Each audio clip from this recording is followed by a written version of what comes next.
Yo, what's poppin', people? Your boy Snacks is back in the building with another banger. You know how we do. Before we get started, we got to give a shout out to you, the viewer, for taking the time out and watch this video. But while you're here, do us a solid. Hit that like button, hit the subscribe button, and don't forget to turn your post notification bell on so you'll know when your boy is going live or dropping this heat. And we do not do a video without saluting, first of all, the CU aunties, because they 10 toes down. I don't know how they feel about the Cleveland Browns right now, but they 10 toes down with 12. You know what I'm saying? So when you see them in our chat or you see them in the comment section, make sure you holler at them and say what's up, because that's what we do. That's how we get down. Respect is due. You know what I'm talking about? But Shedeur had a game yesterday. I don't know what to call it, but we also gonna talk about it. Y'all ready to do it? Let's go.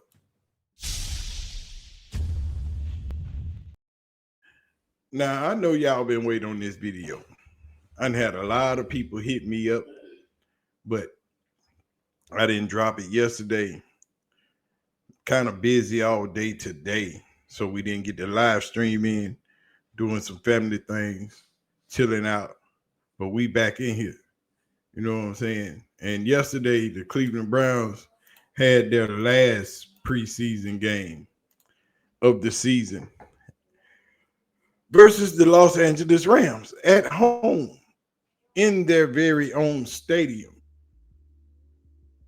And Cleveland won 19-17 on Tyler Huntley's last 2-minute drive, ending in a field goal.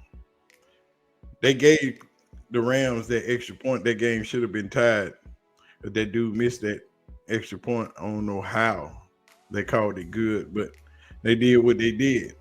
But on yesterday, we got to see Joe Flacco. We got to see Dillon Gabriel, and both put out excellent outings on their time on the field. Both put up touchdowns, and Dillon Gabriel even added a field goal. Dillon Gabriel had a good drive to end the second half, putting points on the board. And we thought we were going to get to see Dillon Gabriel coming out to start the third quarter to see how he would do after that halftime readjustment. But that's not what we got. Instead, we got 12. And when 12 came out yesterday, everything looked different. Different linemen, different receivers, different everything. And they didn't put out a good showing. Shedeur had to run for his life. And some of those sacks he took, he should have just thrown the ball away. He had 2 sacks for just running out of bounds. Let's get some clarity to that. Had that strip sack when he's getting ready to throw the ball to the tight end, crossing his face as he's running to get out of the pocket because he has a defensive end closing in on his backside. That's a normal strip sack. That's just the blocking on yesterday was just horrible. It looks as if Cleveland said, everybody that hasn't played all of doggone preseason, go in the game. And we got the results that we got yesterday, which were horrible. And with all of the conspiracy theory talk and everything that's playing out in the media, it just made Kevin Stefanski look horrible for the judgments that he made in putting those players in the game with Shedeur. Shedeur had no help. Shedeur had no top end receivers. He didn't even have the second or the third receivers.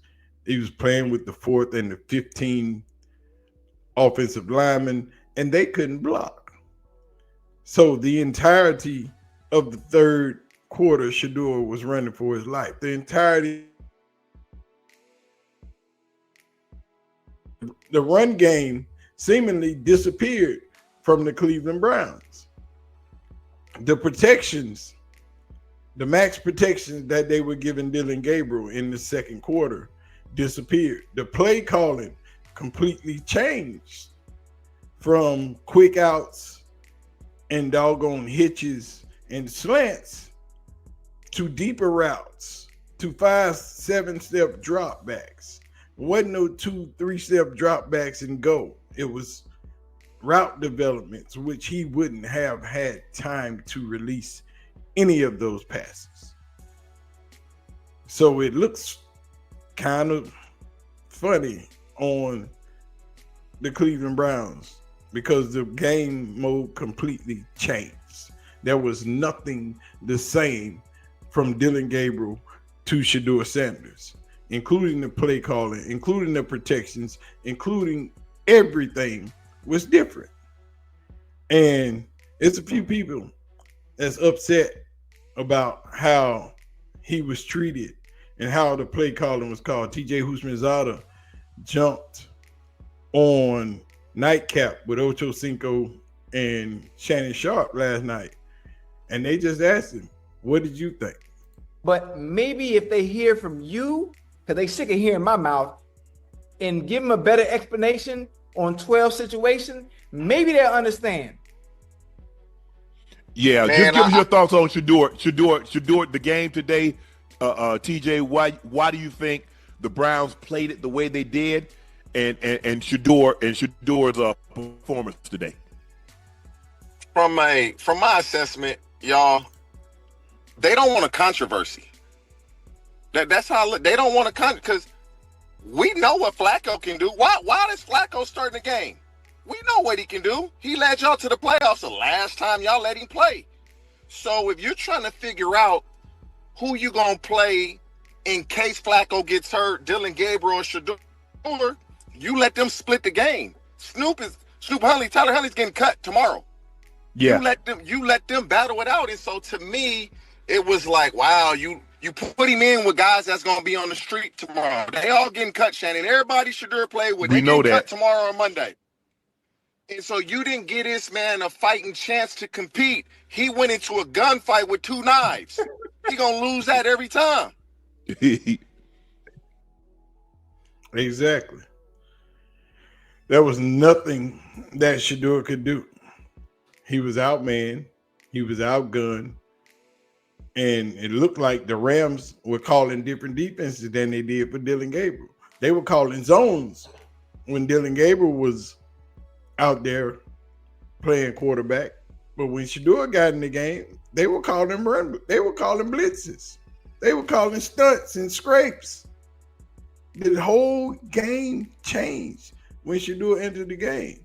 Now, it might have something to do with the way he entered the game yesterday.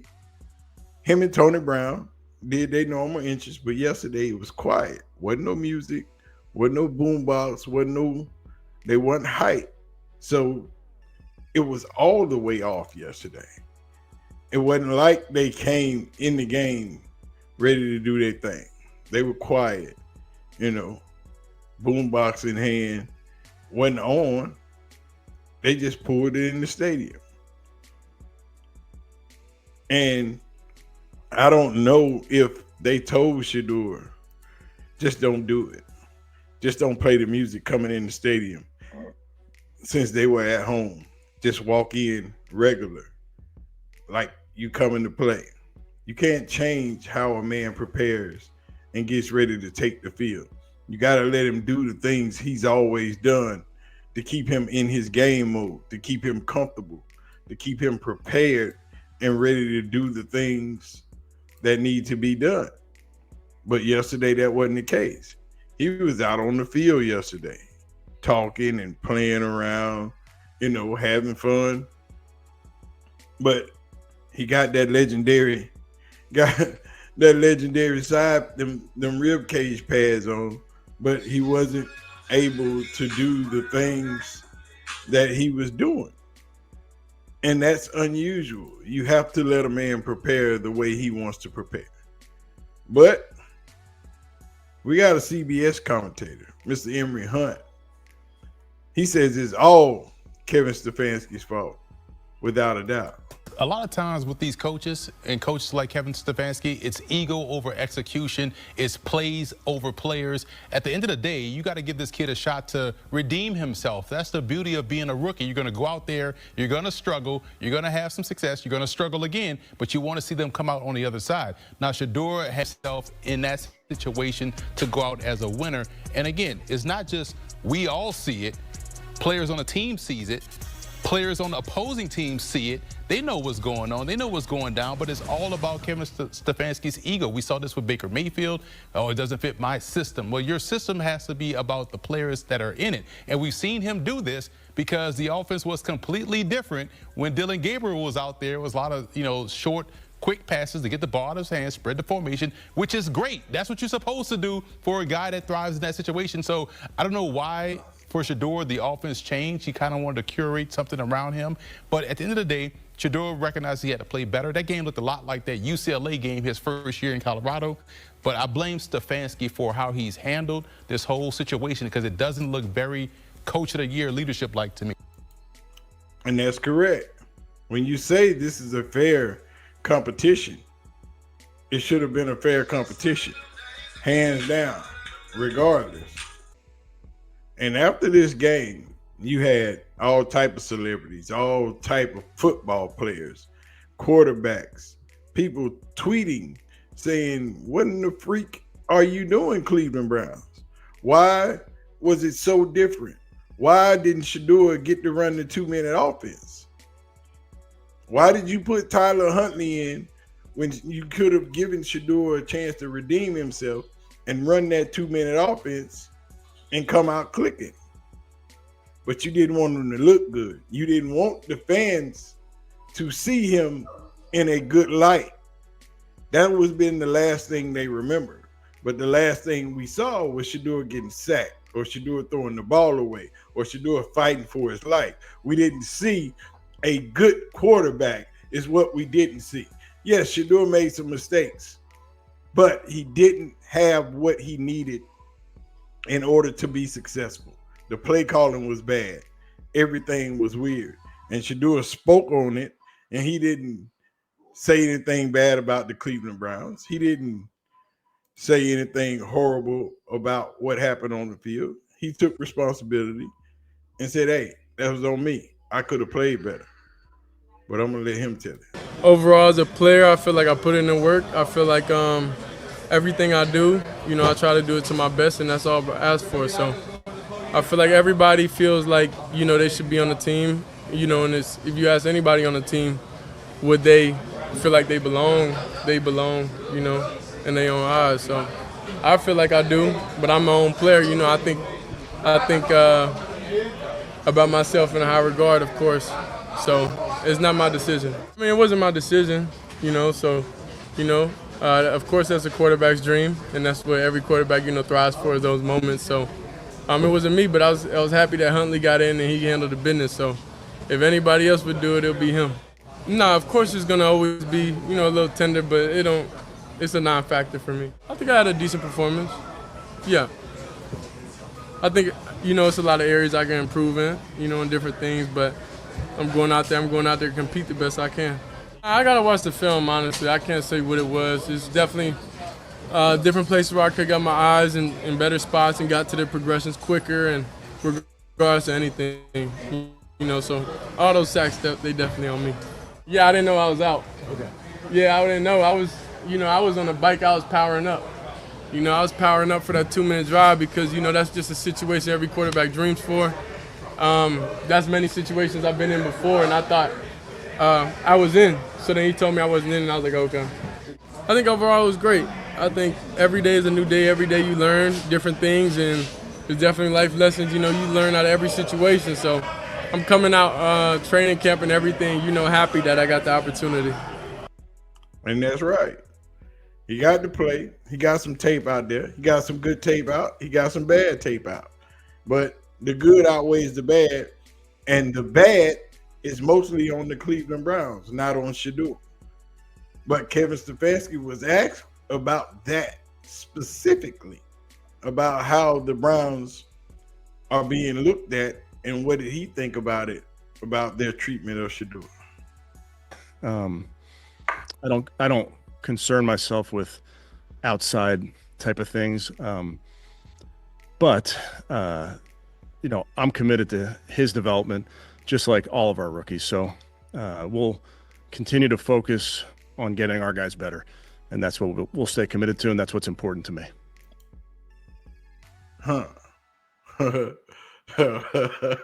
And the rest of the world is laughing because they don't believe you, because they didn't see you try to develop him in the proper manner, or put him in advantageous situations to where he could succeed. What we last saw was Kevin Stefanski put Shedeur in a place where all of the odds were against him. And we saw him on the sideline smiling when things were going bad. We saw Dylan on the sideline smiling when Shedeur was getting sacked. But we don't know the context of that. But anyway, you guys tell me, what do you think? How did the Browns treat Shedeur Sanders? Did they do the right thing? I'm sure we're all going to say no. They should have put him in a better situation. They should have put better players out there with him instead of everybody that hasn't touched the football field all season. The players that they just had in for extra practices that were going to be gone the very next day when the season was over with and it was time for cut time. Shedeur Sanders is still the best quarterback and the best quarterback they have for the future of that organization. Whether they use it, whether they don't, we don't know. But we do know that since the beginning, since he's been drafted, he has not been put in a situation to succeed. He has not been put in a situation to be able to overtake anyone on that draft or in that quarterback room. He hasn't had his shot with the ones and twos. He hasn't had the amount of reps that everybody else had. He has been put at a disadvantage the entire time. For someone that said this is an open practice, everyone has the capability or is able to win the starting job. Some were treated better than others. And we all know Dylan is their guy. That's the one they picked in third round. They didn't want Shedeur. We all understand that. But once you have a person of that magnitude, a person that is that good at that position, why would you try to stifle him? Why would you try not to put him in the best situations to be the future of your organization? These are the moves that somebody is feeling very secure in their position, and somebody that is not putting team first. They're only thinking about themselves and the choices that they made, and they have to be right. So when that's the case, we'll see at the end of the season. Is Kevin Stefanski still the head coach? Is Andrew Berry still the GM of the Browns? Because if Shedeur doesn't touch the field this season, questions will need to be answered. But anyway, man, I'm going to get out of here. Y'all make sure y'all hit the like button, hit the subscribe button, and do not forget to turn your post notification bells on so you'll know when we going live or when we dropping all of this heat. And y'all know we drop bangers. We drop bangers all day. You know what I'm saying? So hit us up. You know what I'm saying? We're going to get out of here. Y'all have a wonderful, wonderful day. I'm going to holler at y'all. Peace.